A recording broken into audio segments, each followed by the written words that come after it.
What's going on YouTube? How's everybody today? Oh, good to hear. Alright, so today we're going to talk about a Stereolab album that was released in 1999 called Cobra in Phases Group Play Voltage in the Milky Night, released on Elektra. Stereolab is a French dream pop experimental band from London, England. They formed in 1991. They're also called dream pop or neo lounge, or some people called them socialist, cocktail jazz, space age lounge pop, what have you. They're influenced by all kinds of sounds like bossa nova, jazz on this album, lounge of course, French shopping mall, elevator music, some big band, blah blah blah. Anyway, this is their 6th or 7th album. I think it's their 6th, if I counted them correctly. And it's really, really long. This album's a beast. This album is 15 songs, but 76 minutes. So well over an hour worth of Stereolab.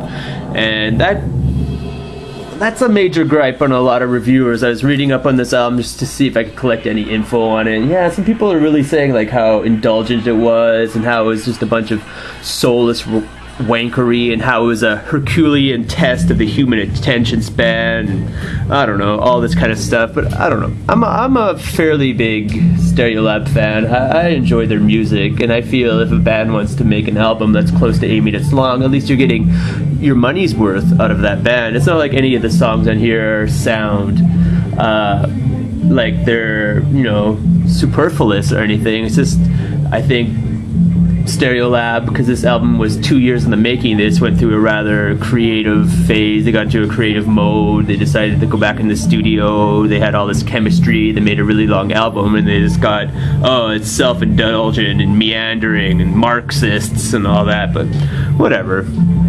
This album is pretty good though. Like all the songs, I can kind of understand where some people are coming from, where people are saying like they can't really tell one song apart from the other, and like Stereolab like to play around in different genres, and yet somehow they always manage to sound the same, and blah blah blah. It's formulaic for a Stereolab album, I guess. But you know, you're buying Stereolab, unless you've never heard of it before, you know what you're getting into, because Stereolab like to use the same kind of sounds and ideas from album to album, and just branch out in different directions just to a very minimal degree and stuff like that. Like they use a lot of the same kind of, you know, 60s aesthetics and kitschy staccato sounds, but whatever. A lot of spacey dissonance and overdubs and layers, and the vocals never really change from song to song too. The vocals by either Mary Hansen or Letitia Sidier in this very structured sing-song and kind of way where sometimes she won't even use words. She'll just go like ba bee ba ba dee ba boop bee ba see hoo, but it's very like, you know, regimented and structured, but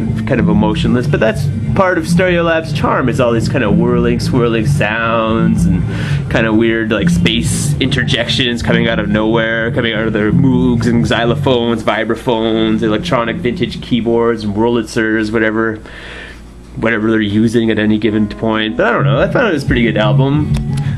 Some cool little side note I found about this album is it's co-produced by John McIntyre from Tortoise and the Sea and Cake and his new kind of band project called Bumps he's got going on.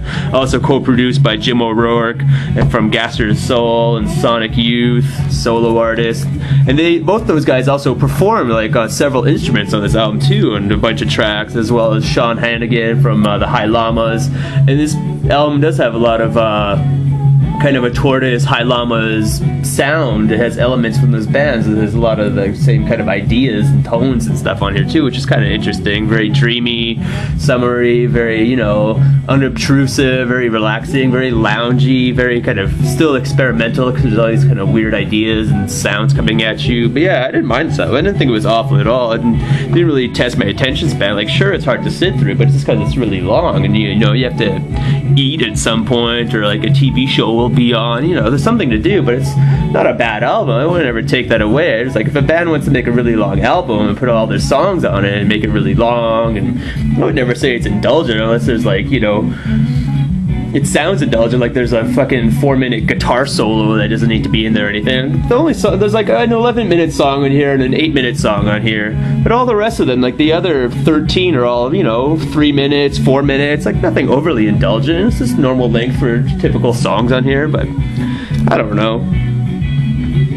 Difficult to tell the tracks apart, sure, I guess, but whatever. It's Stereolab. It's worth listening to. I don't know. Sure, there's lengthy pop excursions too, but I'd never say it was like, you know, overly indulgent. Like, it still does the same kind of thing where they update old sounds and stuff and play with a 60s aesthetic, whatever obsession maybe it is. But you know, I would never say it's like too kitschy or anything like that. Anyway, not much in the way of artwork here. Some brown on orange and some weird kind of video game font, computer font there. Makes everything kind of hard to read lyrics-wise. Some of the lyrics are also written in French because some of the songs are sung in French because they are a French band. But Stereolab is definitely not a band for everybody. If you're a Stereolab fan, you'll probably like the majority of what they release.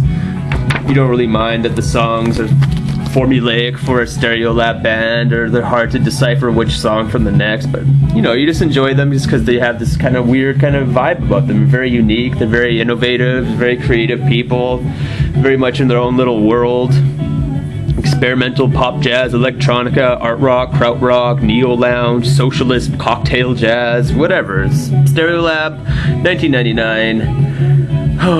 Cobra and Phase's group play Voltage in the Milky Night. I also read that there is no real reason for them calling it that other than for it to fit the album cover or something. I guess it didn't really fit on there, but I guess they just put it up there for aesthetic reasons. But yeah, if you're a fan of like Sea and Cake, Sean O'Hannigan's, High Llama's Tortoise, you know, Monet, the side project, you can probably dig this. Like Stereolab, I don't know, I just like listening to it. I find it very chill. I like how they have all these kind of interesting ideas and are making very unique music, and I appreciate that.